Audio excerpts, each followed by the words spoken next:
estate license exams for dummies. Chapter 9. Part 3. It's all mine. Owning and transferring real estate. Chapter 9. Transferring ownership, deeds, and title closing. In this chapter, understanding the elements of a deed, finding out about different kinds of deeds, and examine several different ways to legally describe property. Discovering what happens before, during, and after title closing. Chapter 9. Transferring ownership, deeds, and title closing. Your job as a real estate agent all comes together when ownership of a piece of real estate goes from one person to another. You'll probably get paid only if the ownership of the property is transferred as a result of the sale or exchange. By the way, another term that means the same as transferred in real estate language is conveyed. And I use the two words interchangeably from a real estate agent's perspective. After a deal has reached, a few more steps still need to be taken by either or both the agent and attorney to change ownership of the property from one person to another. This chapter gives you important information about how ownership of property is transferred from one person to another. I talk about the documents that are needed, such as the deed and how property is described, and no mistakes can be made about who owns what. And I discuss the process called title closing, where ownership of property actually goes from one person to another. Title in real estate terms means ownership. So rather than use the word ownership, most people in real estate works says things like the title was conveyed on Tuesday. It indicates that the ownership was transferred. Unlike an automobile, the title is not a document. And it also mentions that the word conveyed and transfer applies to ownership of a property moving from one person to another, regardless of circumstances. Whether you're talking about a gift, sale, exchange, the title was conveyed or transferred. Doing a deed. Delving into deed basics. The deed is an extremely important piece of paper, a document that transfers title to the property from one person to another. It's important not only because it transfers title, but also because until you convey the title to someone else, it serves as proof of your current ownership. It also serves as a permanent record of your ownership. In this section, I gave you information about specific factors and terms that must be included in deeds to make it valid. And I talk about other language in the deed that can affect how you use the property. Spelled out some information about different types of deeds for you. This section also includes some information about how real estate is described so that no one can question who owns it, who owns what. Making it right. Requirements for a valid deed. The requirements for a valid deed have been passed down through history by common practices and laws, so no one can have any misunderstanding about what is happening when the title to a property is conveyed, who owns the property now, to whom the property is being conveyed, what exactly is being conveyed in terms of property boundaries, what rights are being transferred. Because of the importance of establishing and providing property ownership, all states have adopted legislation called the Statute of Frauds. The Statute of Frauds requires that all real estate transactions and titles be in writing. Depending on the state, and sometimes even when you happen to be within your state, attorneys are required to prepare deeds, the exact form of which may vary somewhat. However, the essential requirement for a deed, and therefore the conveyance to be valid, are all the same. The requirements that follow are listed in general order in which they appear in most deeds. Grantor. The grantor is the current owner of the property who is conveying the title to someone else. The grantor must be legally competent and of legal age. In most places, the minimum age of consent is 18, but you may want to check what it is in your state. Though it's unlikely to be a specific question, remember the grantor can't be spelling the property, exchanging it, or giving it away. The grantor can be a corporation or multiple parties if a co-ownership situation. Grantee. The grantee is the person receiving title to the property. An important factor in naming the grantee is the deed is that the grantee be named in such a way to avoid any confusion about who he or she is. So the grantee is John Smith III, then better for his name that way in the deed, especially if John Smith II and John Smith II are still around. Addresses for both grantor and grantees are also sometimes required. Grantees can also be corporations or multiple parties. Consideration clause. The deed must contain words that indicate what the grantor is receiving, something of value in exchange for the property. Generally, money is being received, and the consideration clause needs to be stated the amount. In some places, the phrase $10 and other value consideration or something similar to use for the word consideration. No, the buyer did not want to get a super bargain, as some people might think. The reference to $10 is to be used to hide the actual amount paid for the property if someone wants to keep the information confidential. I show you how you may be able to find out about the amount that was actually paid in records and recording the right documents later in this chapter. When a property is a gift, the words for love and affection or similar phrases are used. Granting clause. Granting clause states that a grantor is conveying ownership of the property to the grantee. In fact, the granting clause also is known as the words of conveyance. In chapter 6, I tell you what you really own, and you own a piece of real estate. The granting clause includes words that describe exactly what rights and grantees is receiving in the deed, and whether the grantee is taking title to the property with another person. Habidiyam clause. The Habidiyam clause, which contains the words to have and to hold, further defines the rights being granted to the grantee. For those of you who've already tied the knot, the Habidiyam clause may sound a little like you're getting married again.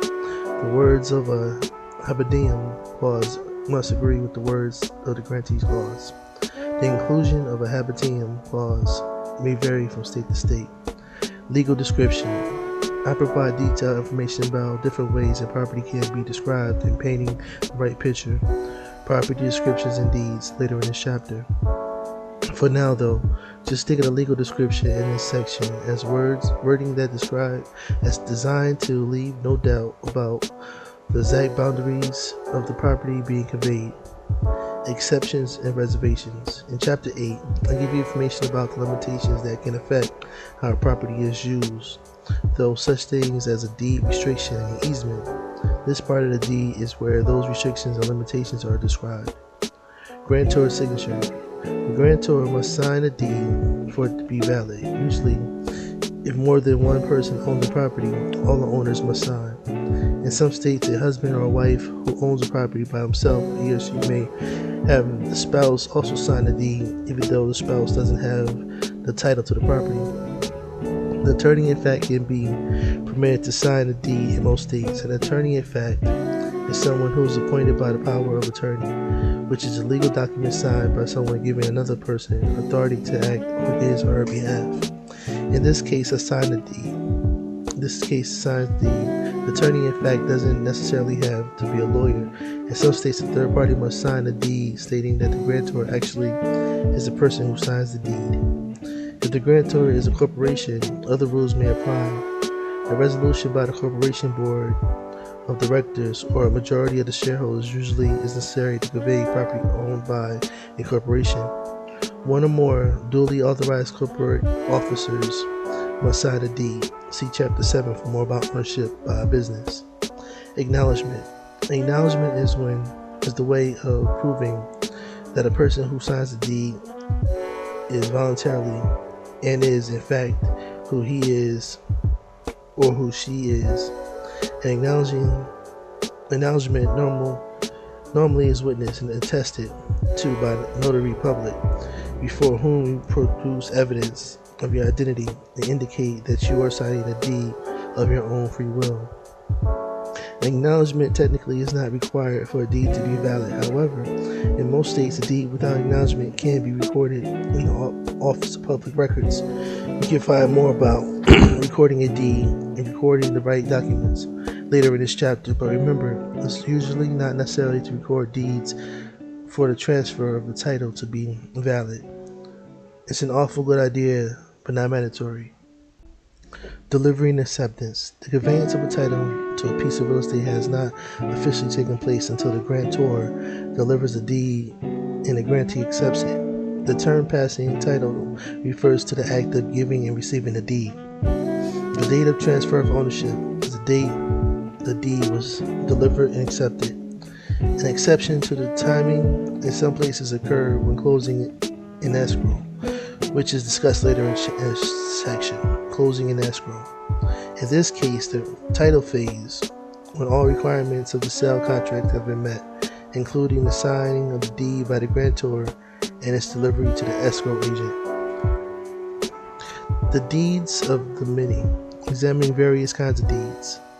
I'm sure you hope that only one kind of deed exists, but alas, I'm sorry, real estate grasshoppers. You must deal with several different kinds, at least for this exam. Different deeds serve different purposes, and although all convey ownership, they differ in the kind of warranties or guarantees they provide to the grantee. Although not required for a deed to be valid, many deeds provide for different warranties made by the grantor to the new owner. The various types of deeds also differ because of who the grantor of the property is and why the property is being conveyed.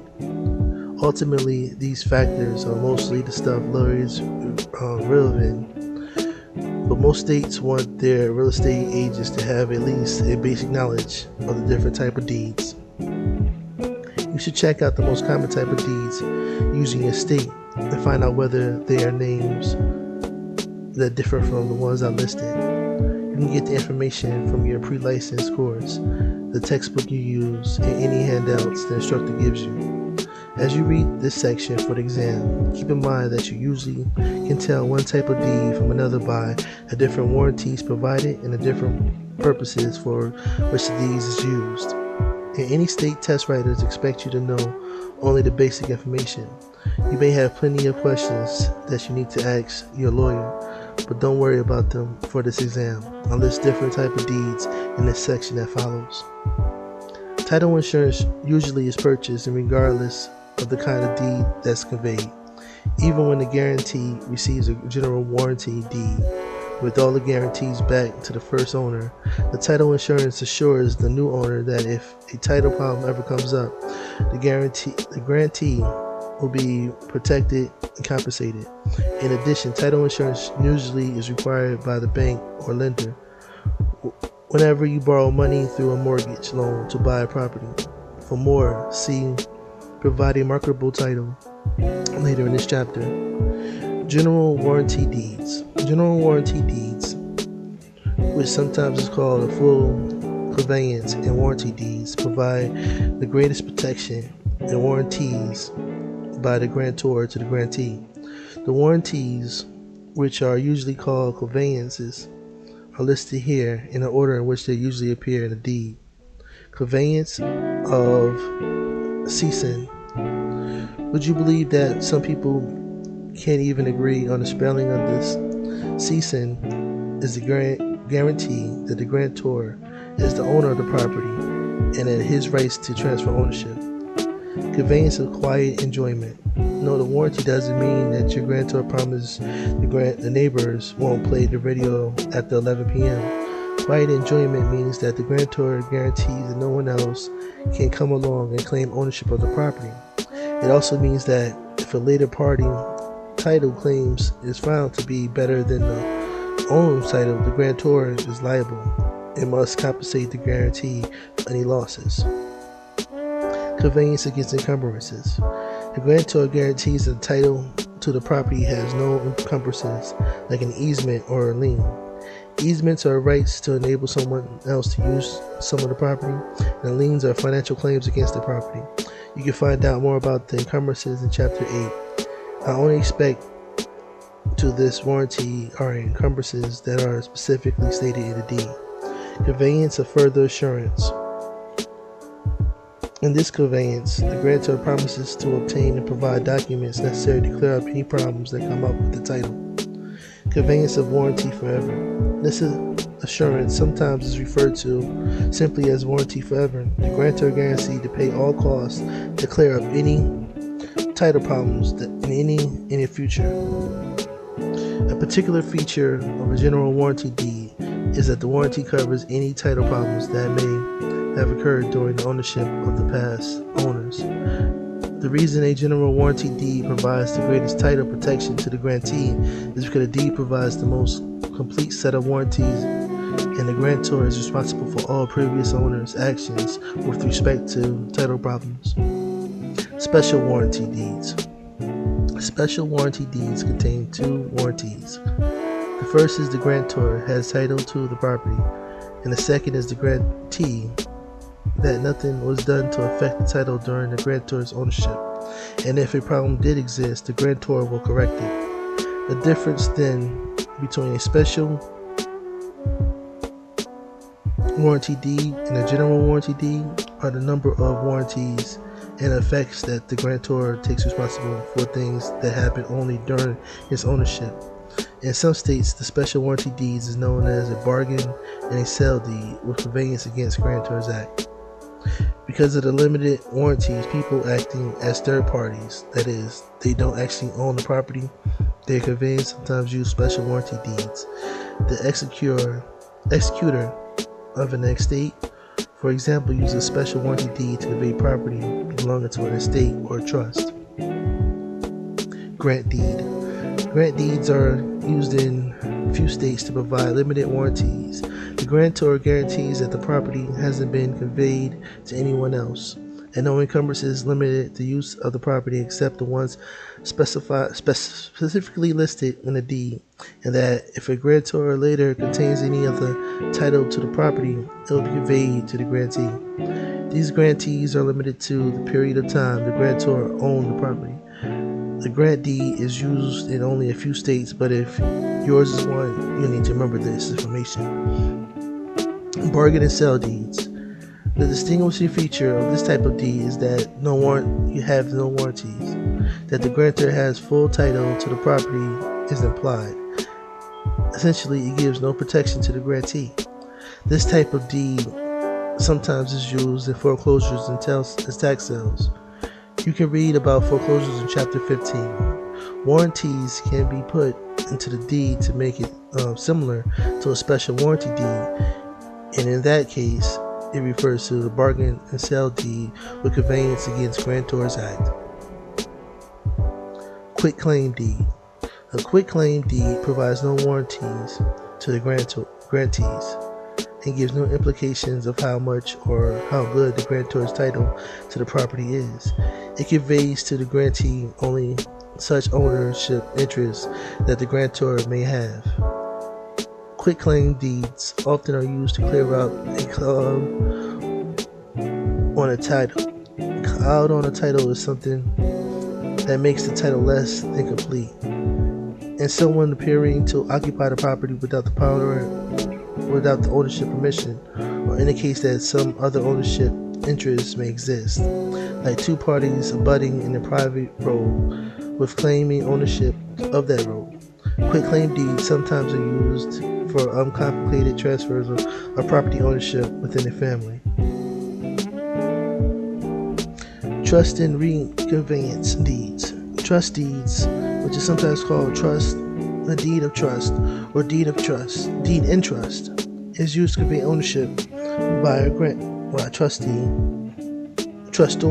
to a trustee for the benefit of a beneficiary as security for the debt.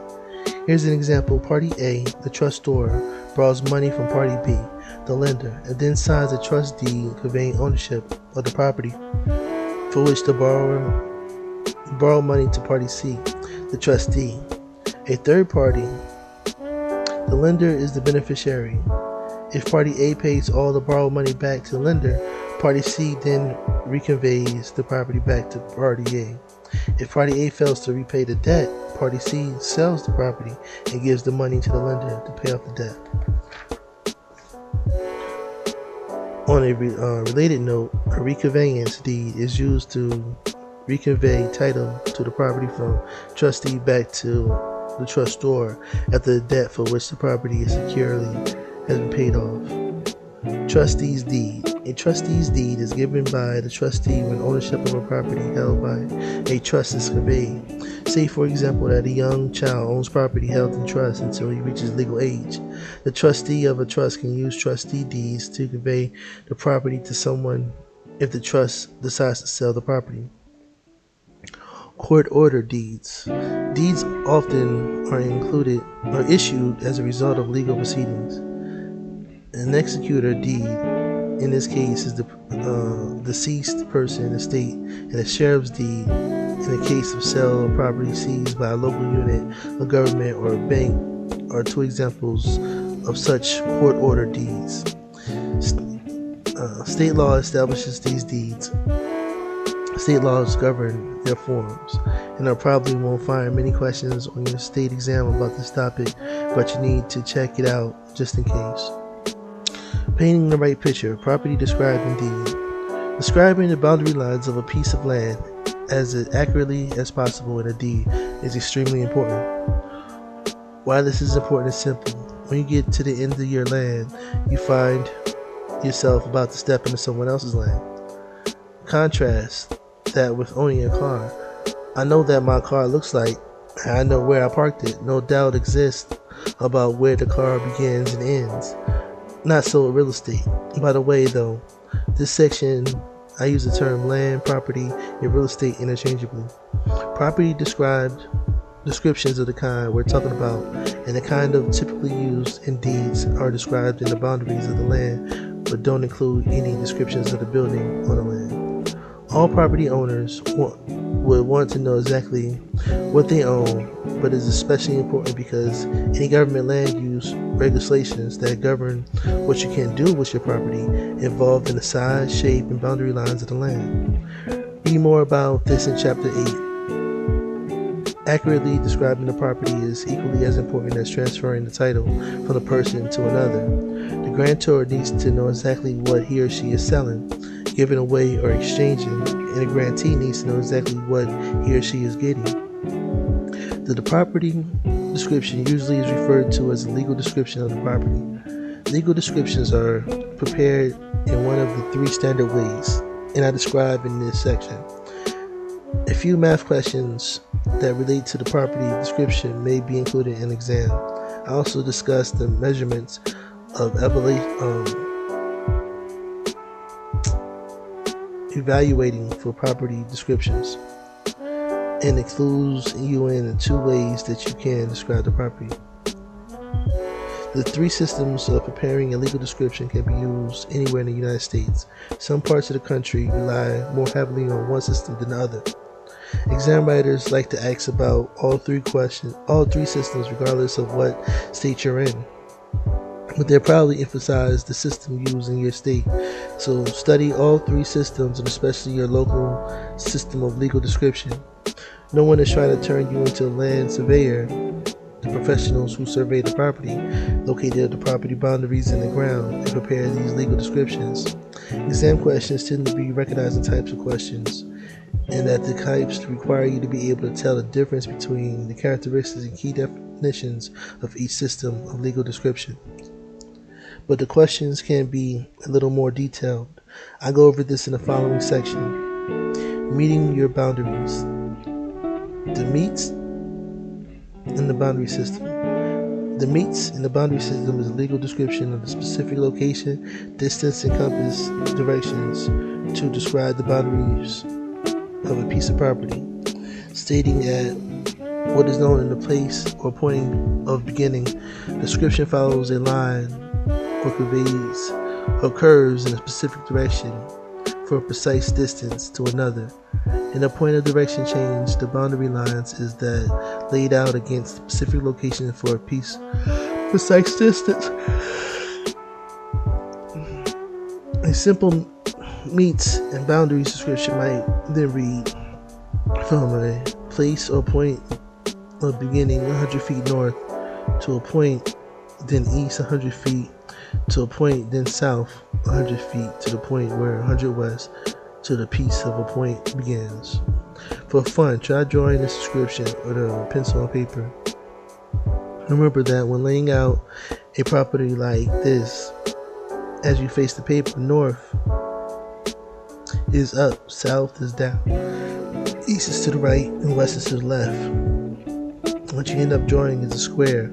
In reality, meets and boundaries description usually are not so simple. The directions often are broken down into degrees, minutes, seconds, which are all precise points on the compass. The distance sometimes are measured down to inches. Turning points, especially in older description of the boundaries, lines often refer to natural features like a rock or a stream. Sometimes the boundary, if someone else's property, is used as a reference. But property owners exchange rocks moves, streams dry up. Over time, natural ownership references have been replaced by artificial marker places permanently in the ground, or simple by pointing known to the surveyors. Sometimes making only a place or point at the beginning, point to convey boundaries that is noted in this survey. Momentum, which usually in turning point, can be man-made or natural. The term monumentum may also refer to actual man-made physical markers placed in the ground during a survey. The meters and bounds description is clearly stated in the deed. On a large property with a boundary that features many twists and turns, the meets and bounds description can be lengthy, and description also can be used to draw a map referred to as a survey map or simply survey. A survey is the actual determination of the property boundaries on the ground. A survey map or the sketch is representation of drawing of the property boundaries, sometimes showing structures that are situated on the property. The meets and bounds system of description property boundaries is the oldest property description system in the United States. It remains the primary way of describing property boundaries in the eastern part of the country, particularly in the states that formed the original 13 colonies. You're so square, more or less the rectangular survey system. The rectangular survey system, often refers to as the government survey system, is based on a system of lines that from rectangular and square, although the United States, the first set of lines, respectively, are called the principal meridians, which run north and south, and baselines, which run east to west. The principal meridians and baselines are based, respectively, on lines of longitude and latitude. Just in case you were out the same day I was in high school, longitude and latitude are the imaginary lines that divide the Earth to the north and south poles. Longitude, it runs parallel around imaginary lines that divide the Earth through the north and south poles, and it runs parallel to the equator. Latitude, principal meridians, baselines, is where interests cross each other and used as the basis for formulating property description in a system. They are starting points for describing a property boundary. The following is a list of helpful terms. Quadrangles. Basic squares of land is a rectangular survey system is a quadrangles, also known as government checks or just checks, are 24-mile square, which means each side of a 24-mile long, and are designated by the principal meridians of the baseline. Quadrangles have an area of 576 square miles, more or less, and are divided into 16 townships. The division of quadrangles township are 6 miles square. 6 miles of each side, and are designated by the township lines. Townships have an area of 36 miles long, more or less, and each further divided into 36 sections. Section is a division of a township. Sections are 1 mile square and have an area of 1 mile or 640 acres. Sections can be divided into several ways, but basically for the purposes of the United States Geological Survey, the USGS, they are divided in quarter sections. Quarter sections. The division of sections.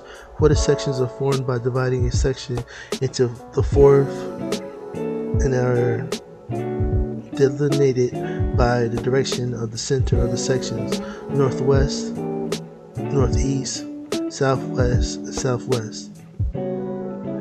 Quarter sections have an area of 106 acres. Half sections. Half section is a description of any two abutting quarters sections within a section, usually accompanied by the directional notation indicating that half of the section in which the two quarter sections are located. Half sections have an area of 320 acres, so they can be north, south, east, west, and half section. Because of the curvatures of the earth, the line in the government survey systems are only theoretical, straight. Imagine trying to draw straight lines on a rubber ball. Although the lines start out the same distance apart, they get closer together as you get near to the other end of the ball. Correction lines and guide meridians were established to correct this problem in the government survey system. Correction lines occur in every fourth township line, or every 24 miles north and south of the baseline. The guide Mediterranean occurs every 24 miles east and west of the principal Mediterranean. The area boundaries on the two sides of the guide Mediterraneans, and on the other two sides by the correction line, this is called the government check or the quadrangles, which is 24 miles square, meaning each of the boundaries is 24 miles long. Government representing the area, that means 576 square miles. Remember that although these correction lines and guideline Mediterraneans are the way the government deals with the issues of the Earth's curvature, it isn't the way the government survey system describes land. In reality, because the Earth curvature's issues, many sections and survey system described land is usually in reality because of the Earth's curvature issues. Many sections and townships vary from their exact area measurement. A system of fractional sections and government lots are part of the standard practices to account for these discrepancies. So how does the system describe land? Using principal Mediterraneans and baselines are the point of reference. Land areas are divided by two kinds of lines: township lines and angle lines, and range lines. Township lines, which run east to west parallel to baselines, and horizontal lines that form townships. Think about two lines running from left to right across this page from an inch apart. The range line runs north and south parallel to the principal meridian. These range lines form range an inch apart. You got it? Tic-tac-toe. Where the two range lines and two township lines interact up and down to the right and to the left so that you have many townships. The township is basically a unit of measurement in a rectangular survey system. The area created by the intersection of the township lines and the range lines is a township. The townships are consecutively numbered by their location within the intersection of the multiple range lines and township lines. The boundaries of each township is 6 miles long, so a township contains 36 miles and is described as being 6 miles square. The townships are not the same as political subdivisions. Each township is further divided into 36 sections of 1 square mile, or 640 acres, by horizontal and vertical sections. Sections also are numbered consecutively. Section 1 within any township is always located at the upper right or north corner of a township. The numbering then moves from right to left across that first upper tier. The numbering continues directly beneath the 6 sections, except that it progresses from left to right on the second tier. The numbering exchanges directions in the third tier from right to left. See figure 9.1a. In other words, after section number 6, it drops down to 7 on the next tier and then goes left to right to number 12. Then the numbering drops down to 13 and goes from right to left again, and so forth. Townships divided into 36 sections numbered consecutively. Each section of 640 acres can be divided into halves and quarters called, get this, half sections and quarter sections. These divisions mean just that. For instance, a quarter section always contains 160 acres, or a fourth of the total 640 acres in a section. See figure 9.2. Specifically, directional references are needed in the actual description to locate a particular piece of property. But for finding out how large a particular piece of property is, only with the fractions matter. Various subdivisions and sections. 5,280 feet equal a mile. Figure 9.2. Sections can be divided in various ways to include quarters and smaller sections. Each half and quarter section can be further subdivided into halves and quarters, so you can refer to the south as half of the northwest 1/4 of a section of a township. For example, in figure 9.3, which sometimes is called the parcel, is simple. If you keep in mind that you're always dealing with a section of 640 acres, putting the above description into words is half a quarter section. Doing the math is half times a fourth equals times 640 equals 80 acres. Various divisions of a northwest quarter section. Figure 9.3. Quarter section can be split into smaller parts. A full rectangular survey property description might read: the southwest 1/4 of the northeast 1/4 of the northwest 1/4 of section 6. Townships 4 south range east, 5 east in the third principal meridian. This description refers to the 10 acres parcel of land.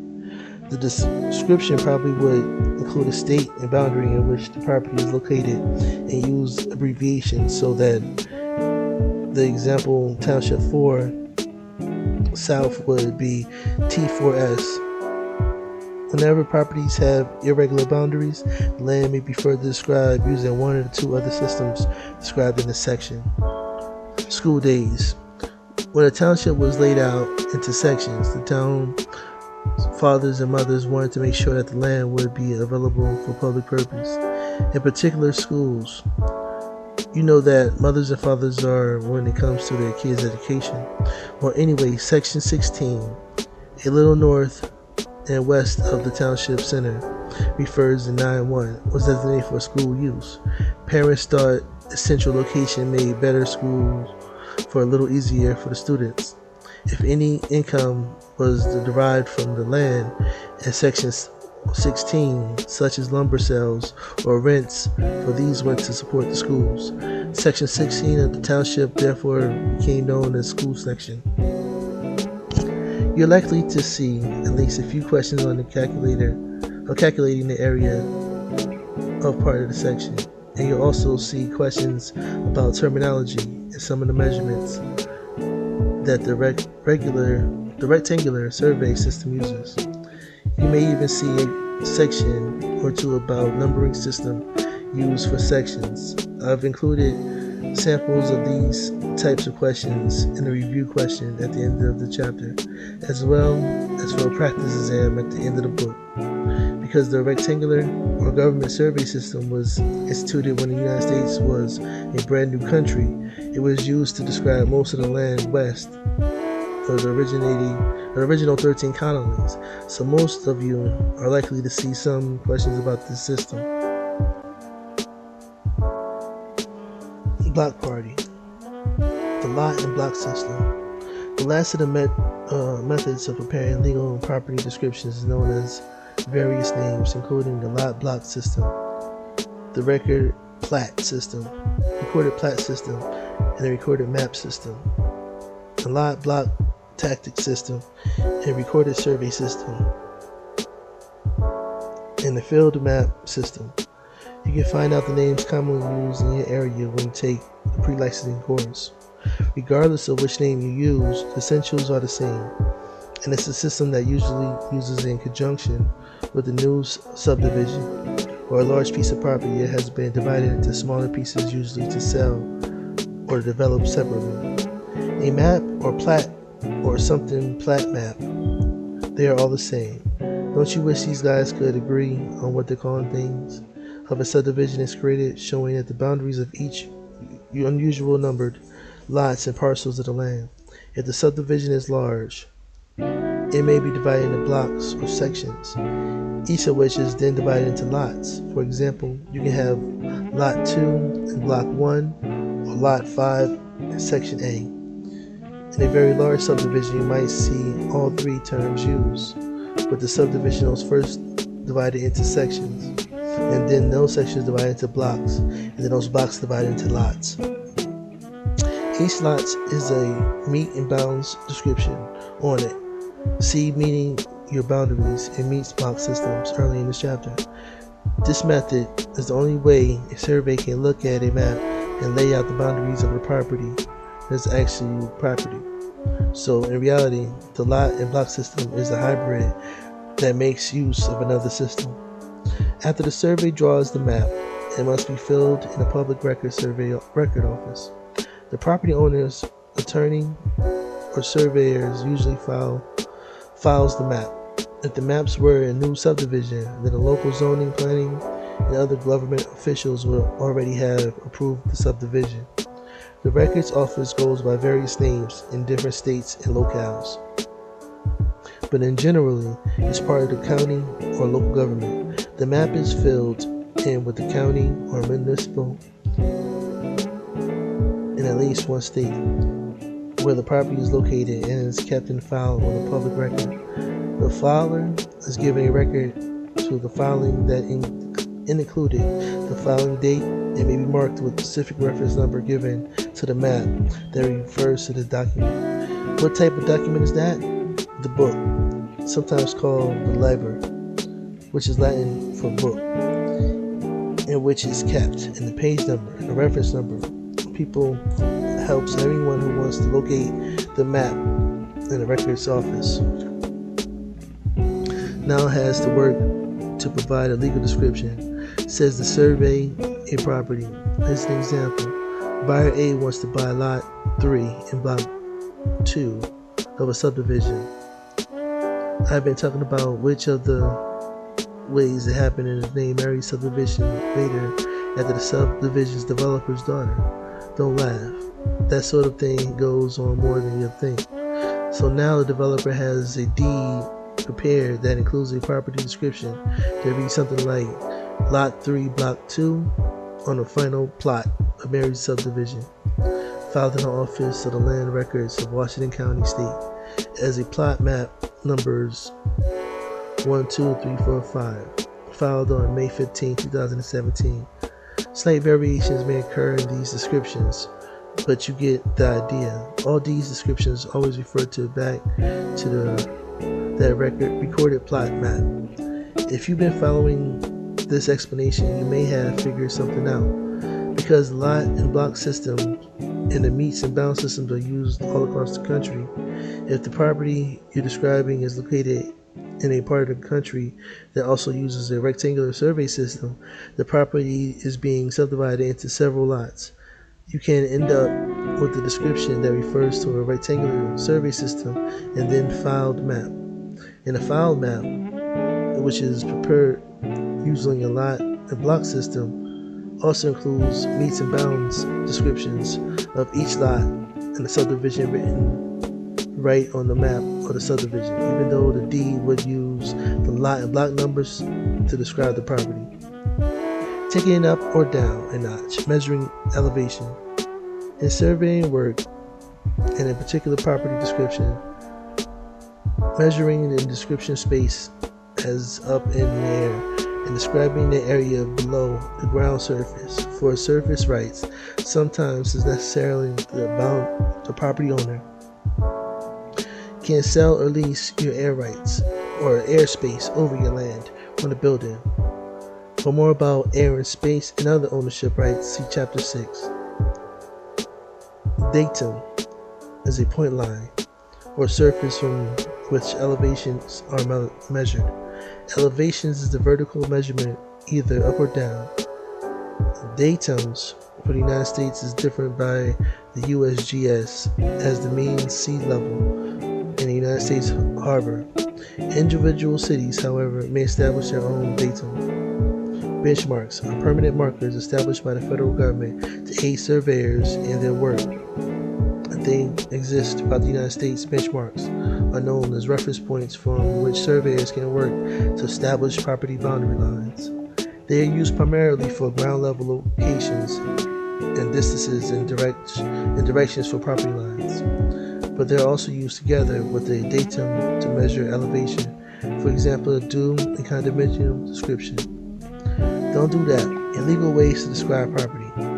Some of the things you can't use to describe real estate from a legal point of view. The property's address.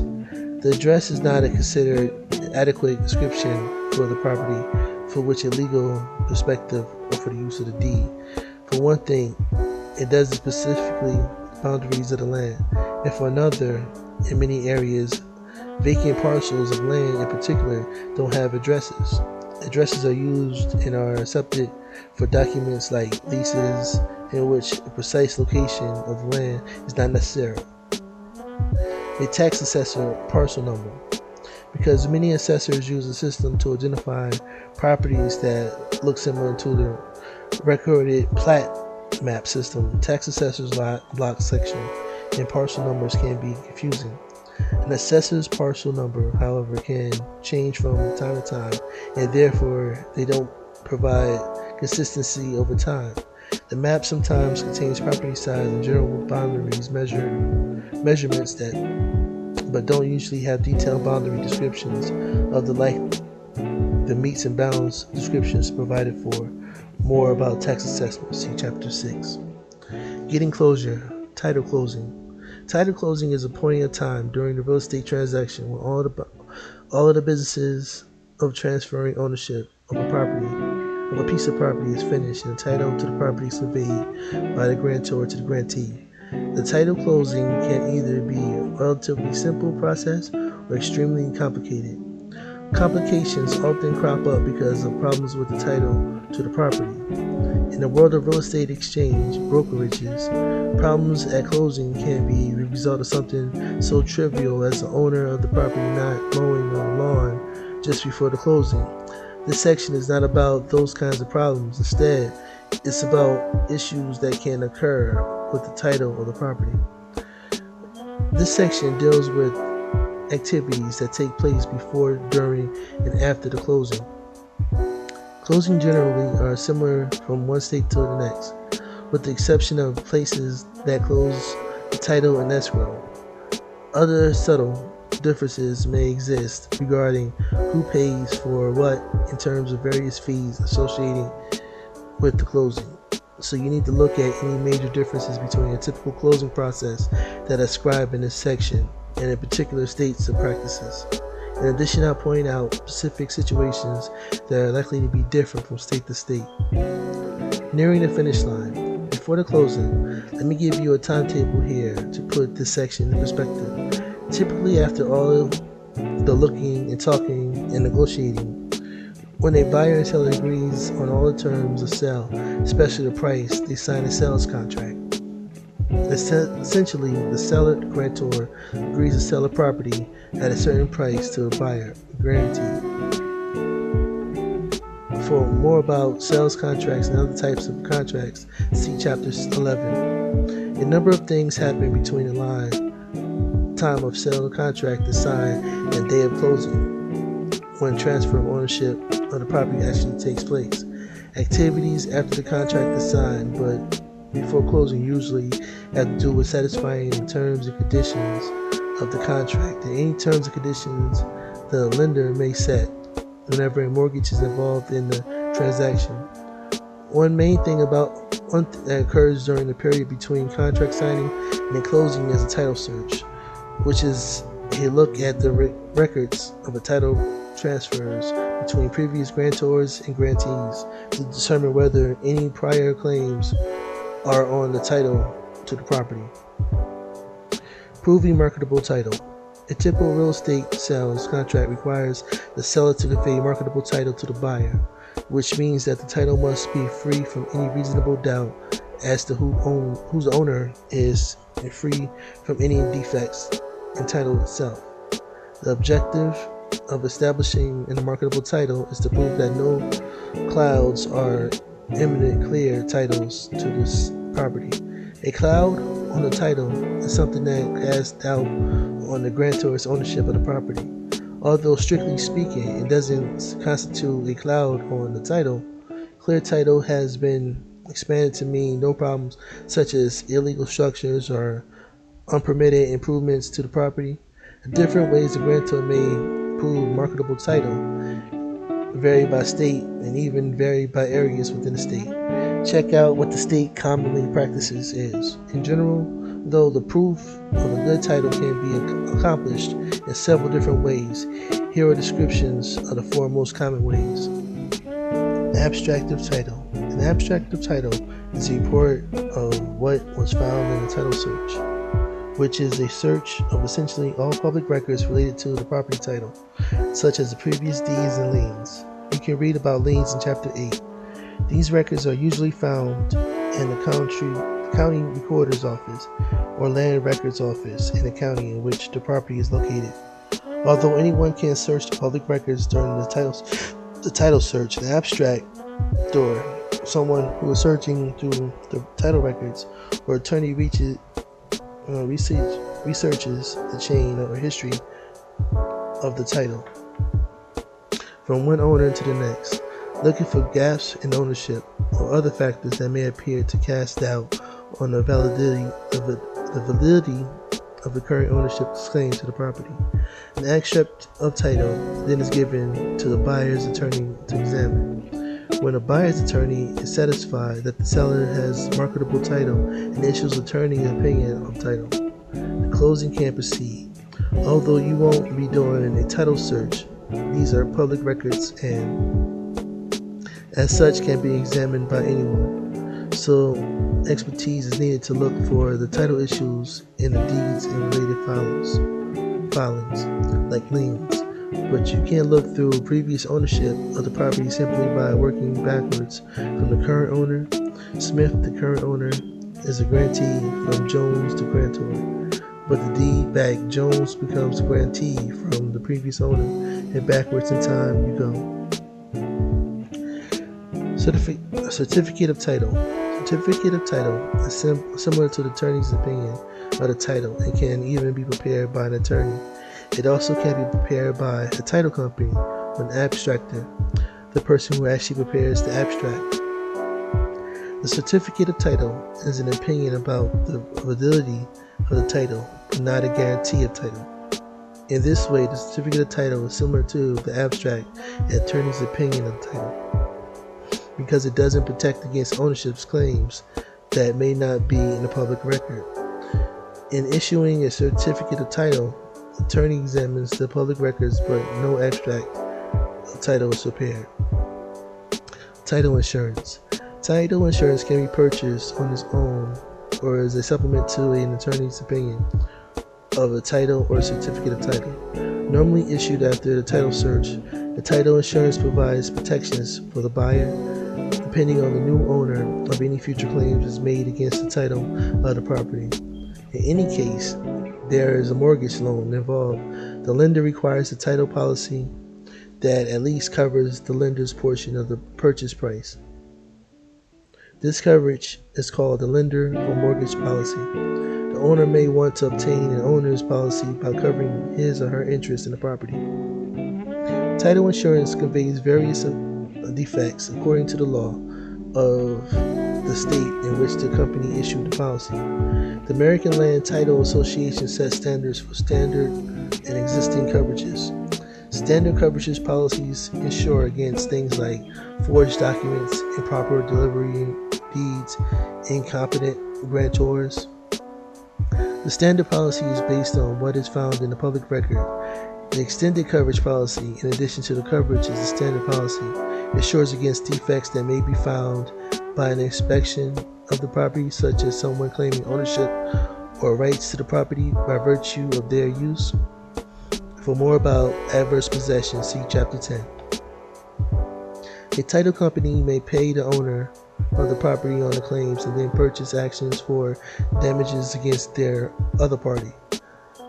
Though the rights of subrogation, the title company is entitled to do the same rights as the person it insures, which means after it pays the owner, the title company can then pursue whatever may be responsible for the title problem, say prior to ownership's collections, and keep money it gets. Torrens systems. The Torrens system is based on proper registration of title, an abstract of title, and a lawsuit to quiet title, which is where you can go to court and have the courts declare that you have a clear title to a property, or filed with the appropriate authorities or offices, such as a county clerk. If approved, a certificate of clear title, called a Torrens certificate or a Torrens certificate of title, issued by the court, which, unlike the attorney's opinion or the extractor's certificate of title, is considered to be proof of ownership. The Torrens system gradually is falling out of use in the United States, but some states and areas within the United States may still use it. Make sure to find out whether your state is one of them. Removing liens. The removal of liens is another activity that takes place before closing. As part of the title search, company determines whether the property is subject to any liens. Liens, which are discussed in Chapter 8, are financial claims against the property. The owner/seller customarily removes all liens from the property prior to sale, but under some circumstances the buyer may pay off the liens. If a lien isn't removed or satisfied through payment before the closing date, liens usually must be paid off at the closing with the proceeds of the sellings received from the prior. Examining encumbrances. Title searches also make note of any other encumbrances on the property. Encumbrances, which are discussed in Chapter 8, are limitations on the owner's use of the property. They include liens, but also can be an easement or a deed restriction, also covered in Chapter 8. Generally, the buyer accepts ownership of the property subject to these encumbrances. They normally don't present a problem with the title to the property. Meeting the conditions of sale of contract. This chapter is about transferring title and all things that affect the transition. Although most contract conditions, such as obtaining a mortgage or having a home inspection done, don't normally affect title, note that before closing, a buyer completes all of the conditions to have been put into the sales contract. So if the sales contract has been signed, it indicates that the mortgage loan has been obtained and the home inspection by the home inspector or either professionals must be completed. The buyer is responsible for completing these activities prior to closing. By the way, neither of these things is mandatory nor must be put into the contract. You can pay cash for a house. Well, maybe you can, but I can't. You don't have to have it inspected immediately prior to closing. Usually that day or the day before, the buyer personally inspects the property. The agent selling the property or the agent working with the buyers often conducts this walkthrough. The big day at the closing. When the day finally arrives, the buyer, the seller, the attorney, and the agent meets to close on the title to the property. By the end of the day, the seller has some money and the buyer owns the property.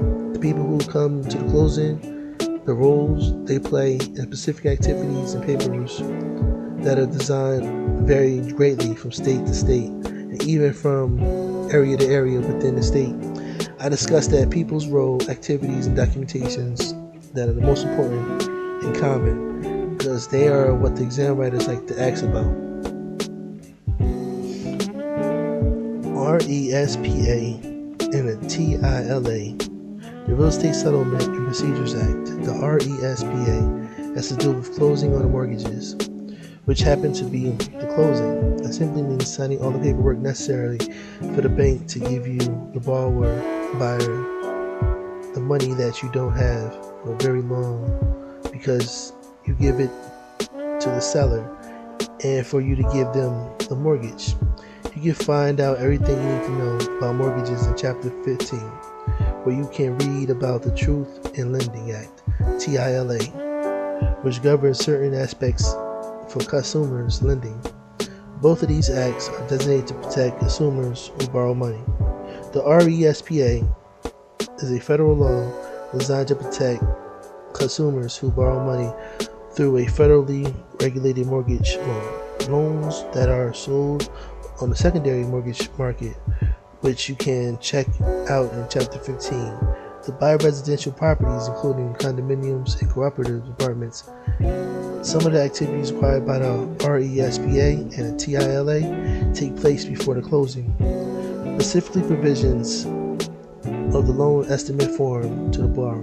Combined actions under both laws also affect the closing itself, particularly the preparation of the closing statement. So I include the discussion of the RESPA and the TILA here. The Federal Commission's Federal Protection Bureau administers the closing provisions in an integrated RESPA and TILA.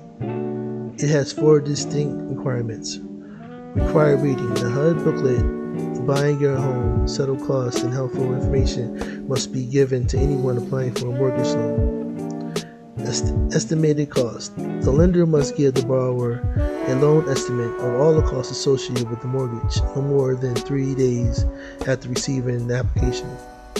Closing disclosure statements. Closing settlement statements. At least 3 days before the mortgage closing, which is usually in the same time the title and the property is closed, a settlement statement or closing statement of costs must be prepared and given to the borrower. A settlement statement must be prepared on a form known as a closing disclosure statement. Prohibited kickbacks. The RESPA prohibits kickbacks. A kickback is an undisclosed fee, usually secretly paid for referring businesses to someone. For example, a home inspector who pays a fee to a lender for recommending him to perform home inspections for one of the bank's customers is accepting a kickback. The RESPA forbids such actions. There are a few consumer protections regulated for the Truth in Lending Act. See more on this in Chapter 15. The RESPA that have been combined specifically with an eye towards protecting people who are obtaining loans to buy houses. The creditor or a mortgage broker must do the following: deliver or mail a loan estimate to the consumer no less than 3 days after receiving the application. Provide the customer a closing estimate no less than 3 days before the closing. Allocating expenses with appropriation. Appropriation is the allocation of certain expenses between a buyer and a seller. A variety of costs are associated with buying and selling a piece of property. The principal cost is, of course, the purchase price paid by the buyer to the seller for the property. Part of the settlement at closing is accounting for all the costs and the fees in addition to the purchase price, making sure that they are paid and allocated them appropriately to the buyer or seller. In some states, the attorney or representatives or the title company, sometimes called the closer, handles an accounting. In others, it falls to the real estate agent. No matter where you are, you'll need to know something about this. 2 accounting words that you need to know when pondering the closing statement are credited and debit. Credit is the amount owed to the buyer or seller or something for which they are already paid. For example, the purchase price of a property always is a credit to the seller who is owed the money, and a debit to the buyer. See the next bullet point. The down payment, on the other hand, is a credit to the buyer. Here, who already has paid it. Remember when the buyer paid the deposit, the earnest money, at the contract signing, long before closing? The credit essentially is a financial transaction that is in someone's favor. A debit, on the other hand, is the financial transactions that is not in your favor. In this case, a real estate transaction, something that the buyer or seller owes.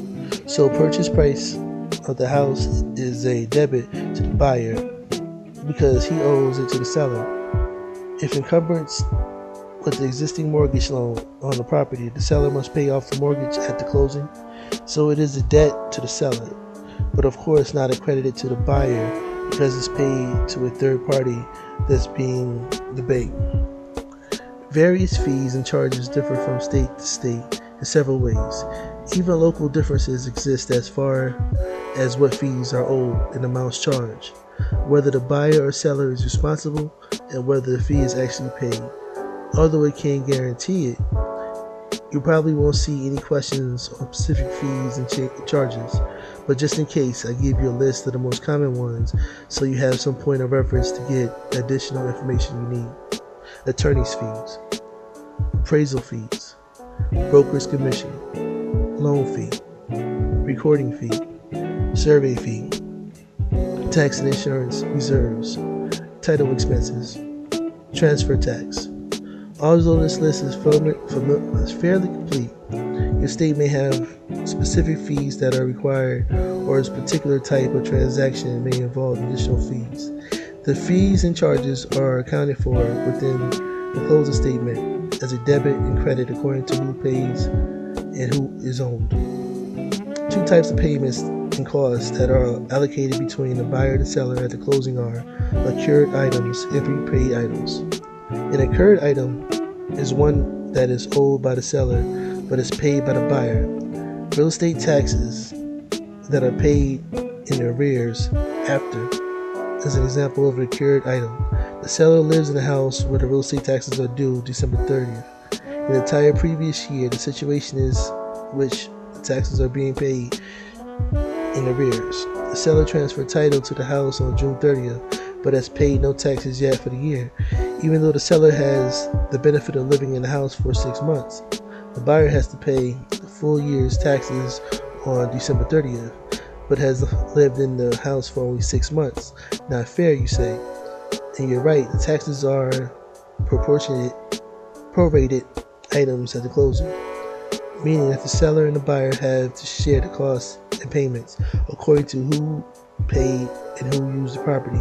In this case, the seller is used the house for 6 months, owes the buyer money because the buyer is going to pay the taxes for the entire year but only lived in it for 6 months. Prepaid items is one the sellers have paid for from which the buyer benefits. I reserved the tax example that I just gave you. Suppose taxes are paid in advance, such as the seller paid a full year of taxes for the coming year on January 1st, but the seller property on June 30th. Having paid a full year taxes, the seller nevertheless has enjoyed the benefits of living in the house for only 6 months. The buyer, on the other hand, has paid no taxes for that year, yet lived in the house for 6 months. Not fair again, right? Proration to the rescue. This time, the buyer owes the seller money. In many places, real estate agents either calculate prorations or help attorneys or title companies with the calculation. In other places, attorneys or title companies handle the whole thing. Whatever the particular practice is in your area, you'll probably see some questions about prorations on the SIT exam. I'll take you through examples of the incurred items and the prepaid items, starting with the simple tax example that I've been using with one slight change. For one port propulsion math practice, check out chapter 18. The way costs are divided up varies from state to state. The following problem, I use the most common method, a 12-month year and a 30-day month. In some cases, a calendar with the actual days counted is used. So an annual tax would be divided into 365 days, multiplied by the exact number of places, but may vary according to local customs. You'll want to check out your own state, unless your state doesn't something different, or unless you've given specific instructions in a problem. Use the 12-month year and a 30-day month method to assume the seller owns the property on the day of closing. Accrued items examples. Note that I use a complete date, year included, in these examples so that there's no doubt about what I'm talking about. And usually the test writers will do the same. The annual real estate taxes on a property are due each year on December 30th in arrears for the year just ending. In this case, the date is December 31st, 2017.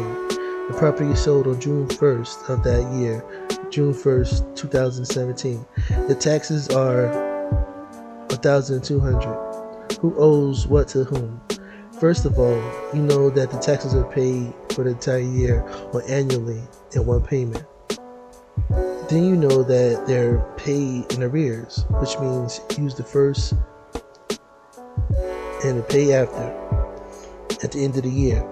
If you know that the seller owns the property during the first 5 months of the year and the buyer owns the property for the last 7 months of the year, I may have caught you on that one.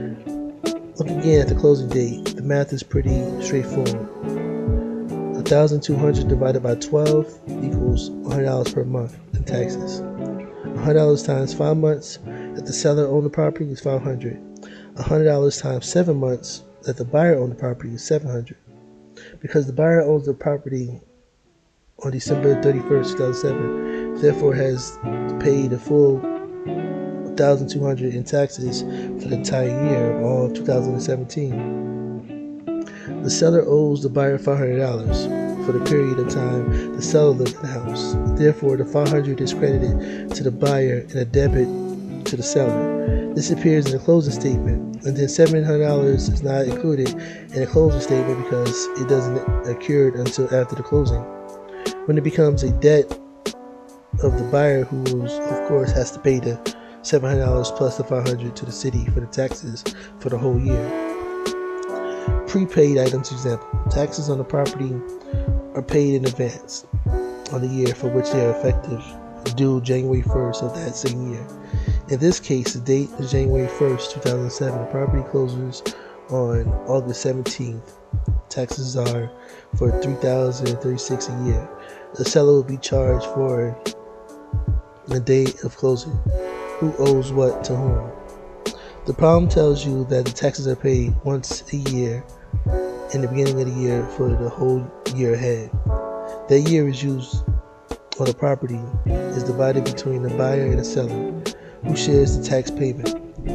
Yet the seller, current owner, before closing already has paid taxes for the full year. 3,600 divided by 12 equals $300 per month in taxes. $300 divided by 30 days equals $10 a day. $300 times 4 months equals $1,200. $10 times 13 days equals 130 days. $130. So 1,200 plus 130 equals 1,330 due to the seller by the buyer. This amount is a seller's credit to the buyer's debit. Look at a couple of these steps in the problems closely. The 4 months that you multiply the 300 buyer the 4 months September, October, November, December. That the buyer will own the house. The 13 days is likewise part of the month of August. That the buyer will own the house. Remember that I used the 12-month calendar, 30-day method. So the buyer owns the property for 4 months, 13 days, and needs to be paid the seller a share of taxes for that period of time. Not all prepaid items have to be divided up. For example, a house heated with oil often has fuel left in the tank. When the house is sold, for example, suppose a 300 gallon of oil was purchased and paid for by the seller sometime before the closing, and the seller has used some of the oil he's paid for. The remaining oil is essentially sold to the buyer, who of course will use the rest of it after she moves in. In this example, the cost of the remaining oil in the tank will be calculated and will become a debit to the buyer. There is no credit to the seller because she already used a portion of what was paid for. Similarly, in rental property, security deposits, which is realty belonging to the tenants, but held by the landlord, seller, and trust, are turned over to the buyer. Passing title. At some point, after the buyer and seller sign their names on a variety of documents, the seller, unless he's done it already, signs the deed, which is given to the buyer, or more likely to the buyer's attorney. Although some things have yet to have happened after the closing title, meaning ownership of the property, is conveyed when the buyer accepts the deed. Closing in escrow. The process that's common in some states is called closing in escrow. It involves using a third party, sometimes called an escrow agent, to gather all the documents necessary for the closing and then forwarding them and the money as appropriate to all the parties involved. Sellers provided, among other things, a deed, evidence of title, information necessary for either paying off or assuming an existing mortgage, and any other documents necessary to provide marketable title, clear of all defects, encumbrances, and liens.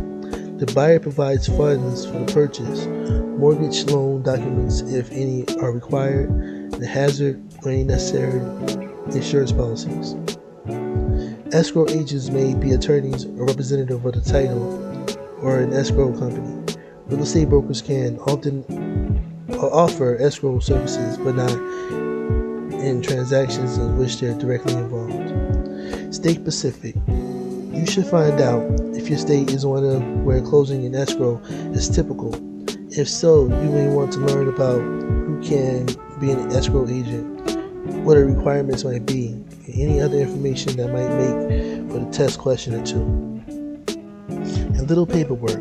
After the closing, a few things take place after the closing.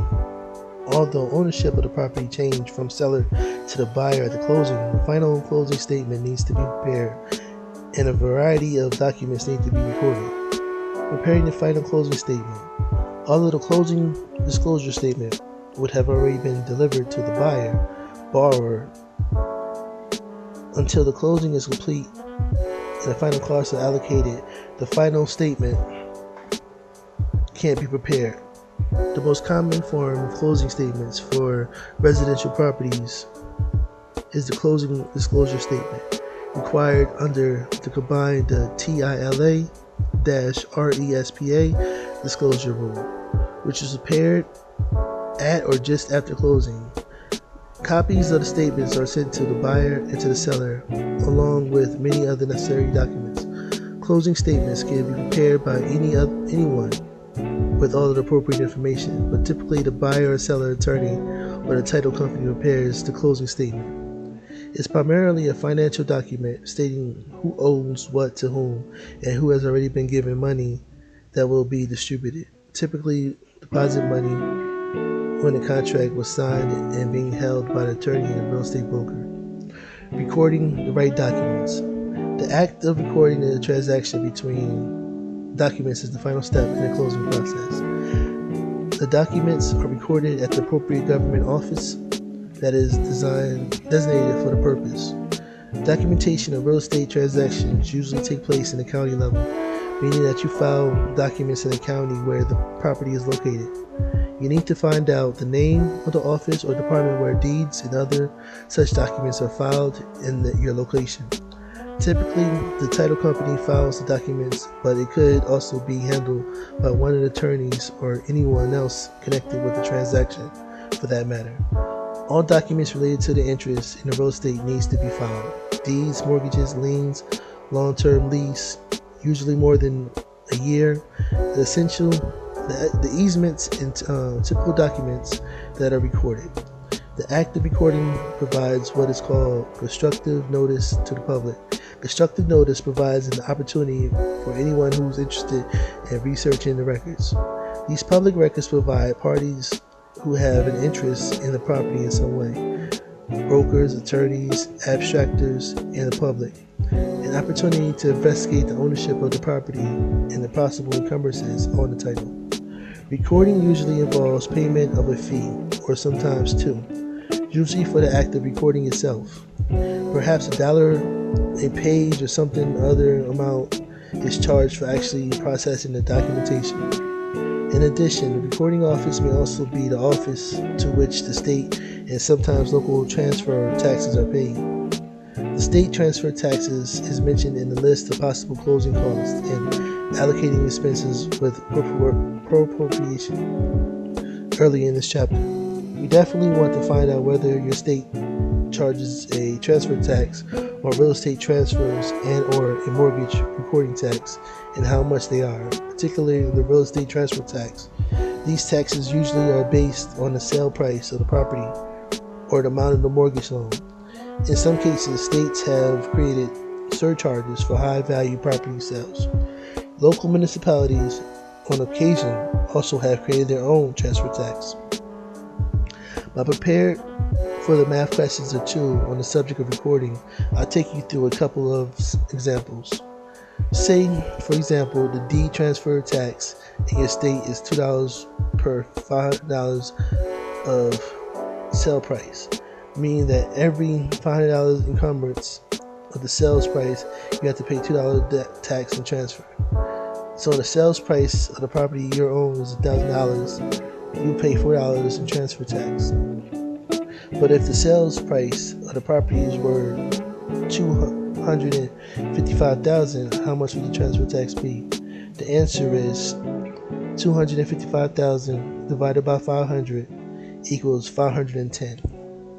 510 times 2 equals 1,020 transfer tax. The number 510 is just that, a number and not a dollar amount. It's a number that's times the unit of 500 is contained in 255,000. Many deeds don't state the amount of consideration. May state that the price of the property as $10 and other variable consideration. No, you don't get to pay the transfer tax on the $10. You have to pay it on the total amount.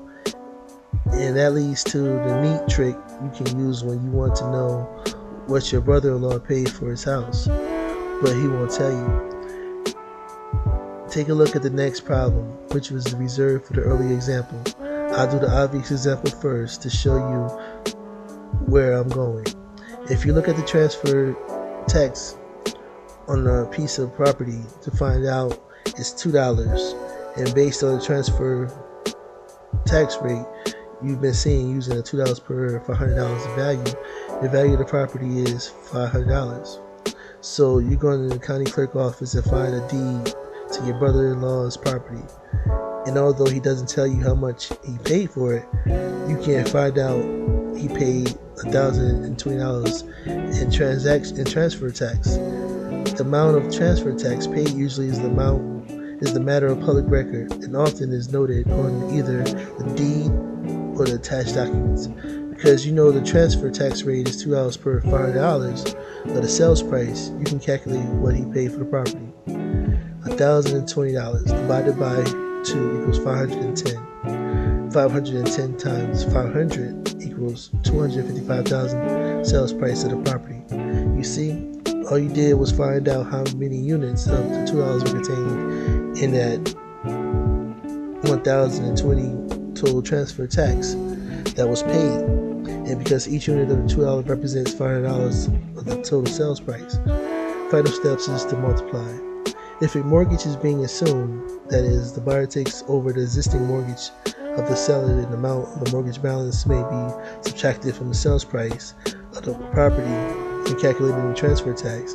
So the earlier examples, if you assume a mortgage with a $100,000 balance, you only pay transfer tax on the remaining $155,000 in some jurisdictions.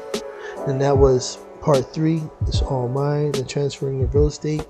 Chapter 9, transferring ownership, deeds, and title closing. Thank you very much.